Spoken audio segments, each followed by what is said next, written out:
guys, welcome to today's lesson. My name is Srinidhi. I'm an educator on Unacademy. I teach English grammar on this platform.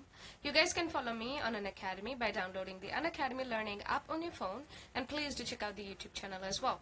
So as we all know, this course is called Daily Hindu Analysis Part 3, where we're going to learn a few words from the Hindu newspaper with its meaning, its synonyms, and examples, and also a proverb at the end of the lesson. So let's get started. Hey guys, so this is the last lesson under the course Daily Hindu Analysis Part 3. So the dates of the newspaper is also mentioned. Yes, it was the same date in the previous lesson also was from the same newspaper, which is the 26th of March 2018 newspaper. So let's get started with today's set of words. The first one is delegate. Delegate is a verb that means to give someone their responsibilities or duties or power so that they can act on your behalf. Okay, that means you are making somebody else do your work. You're giving your responsibility or your power to another person so that he can act on your behalf. For example, I am a higher official, so I cannot be in another place at the same time because I have some other work. So I will delegate that work to my secretary, so she will act on my behalf in the other place. All right, so that's how the delegation of work happens. So synonyms are transfer, handover. So I transfer my power to act on my behalf to another person. Next one, example is, many employers find it hard to delegate, but the new CEO, being a young man, was able to adapt easily. That means many employers find it very hard to delegate, in the sense maybe they don't trust the other person, or they find it very crucial. They find it a very crucial job, so that they will not prefer delegating their high authority to somebody else. But the new CEO, being a young man, he was able to adapt easily. That means he was able to trust people easily and adapt to the requirements of the job. Okay. Next one is fret. Fret is a verb that means to worry about something.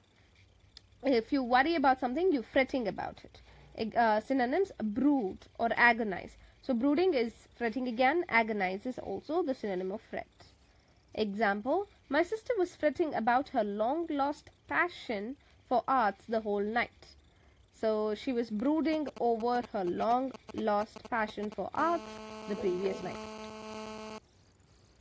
I'm sorry about that. So the third one is restive. So restive is an adjective that means someone who is impatient, bored, or dissatisfied. So we describe someone as restive when that person is very impatient or very bored or very dissatisfied with anything that is across, anything that come across his way. Synonyms are restless, uneasy. Okay, so somebody who is restless is called a restive person.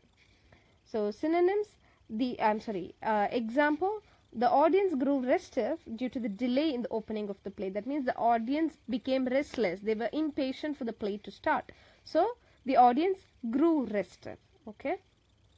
Next word is grievance. So grievance is a noun. That means if one has grievance about something that has happened or been done, one believed that it was unfair. So when I find something which was unjust, or that was not fair, or that was biased, on the matters that has already happened, or that's done and dusted, that's called grievance. Okay, so synonyms: injustice, wrong. Example: the main grievance of the farmers is that their loans are not waived off, but on the other hand, the banks let people who are guilty of deferred payments. So that deferred payments are payments where they don't pay back the loan, or they just scam the bank and leave the country or something like that. So the main complaint, the farmers find the banks, the main grievance is that the farmers find the bank being very partial or unfair, because their loans, which are very small, mere amounts, they don't waive off those loans, but they let the other people who scam the banks, they just let them be, or they just let the issue pass by. So that's the grievance. So the farmers find that very unjust, or it's injustice. Yes, as sad it might, it's a very sad truth. Yes. Next one is overhaul. Overhaul is a verb that means if a piece of equipment is overhauled, it is cleaned, checked thoroughly and repaired if necessary. That means if an equipment is overhauled, that means it is examined completely. If there are any if any requirement arises for the repair of it, it's been done. Synonyms: maintain, examine. Example: the technicians ensure the plumbing is overhauled regularly. So the plumbers or the technicians make sure that the pipes are checked clearly, they're examined properly, and if it needs any repairs, it's been done on time. So regularly. Okay. Next one is whirl. Whirl is a verb that means to turn around or move around very quickly. So you know whirlwinds, so that go round and round very fast. So you get caught in a whirlwind, you don't know where you go. Sometimes it is fatal as well. So whirlwinds or whirl. So synonyms are rotate, revolve. That means to go round and round at a very, very fast pace. Example: she whirled around so fast that she lost balance. That's true. She turned or she moved so fast that she lost balance. Next one is appetite. Appetite is a noun that means desire to eat or for something. So you have a good appetite, that means you have good, your desire to eat is considerably high, or it is not in the gastronomical terms. If you say your appetite for learning has increased, that means you are hungry for more and more knowledge. As simple as that. Synonyms: hunger, taste. Example: Paul has a healthy appetite. That means whatever Paul desires to eat is healthy and not junk. His appetite for success is scaring people. That means his appetite for success, his hunger for success is so much that he might resort to bad things or bad deeds or bad ways.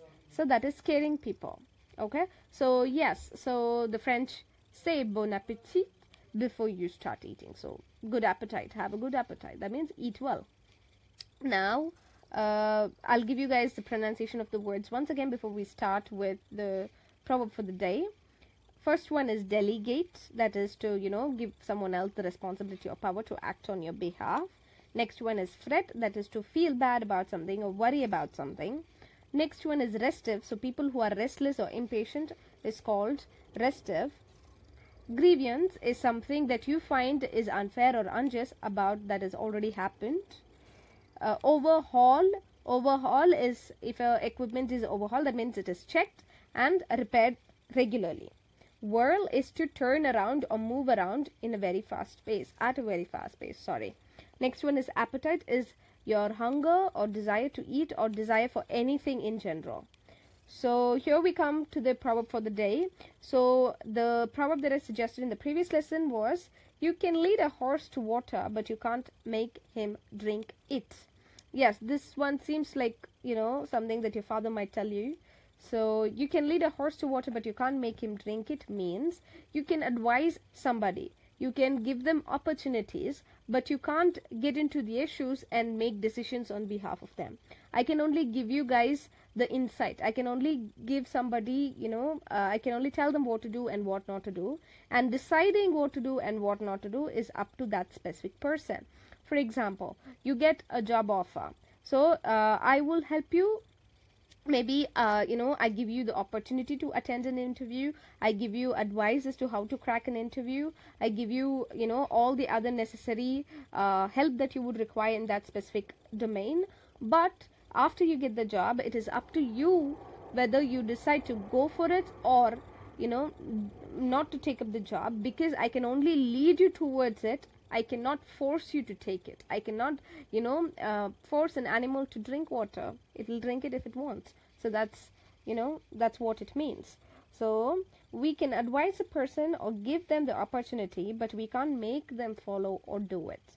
Okay? You can only tell them what is right and what is wrong, but going in that specific part is up to a person.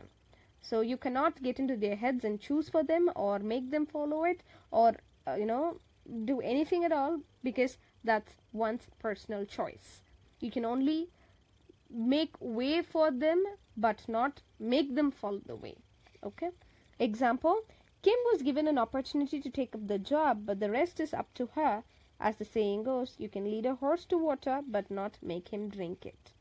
Yes. So the example is pretty simple. I don't have to explain it. If you guys have any doubts, please let me know in the comment section. And That's it for today. Thank you so much for your time. We've come to an end of this course. I'll see you guys tomorrow with a new course. So until then, bye bye.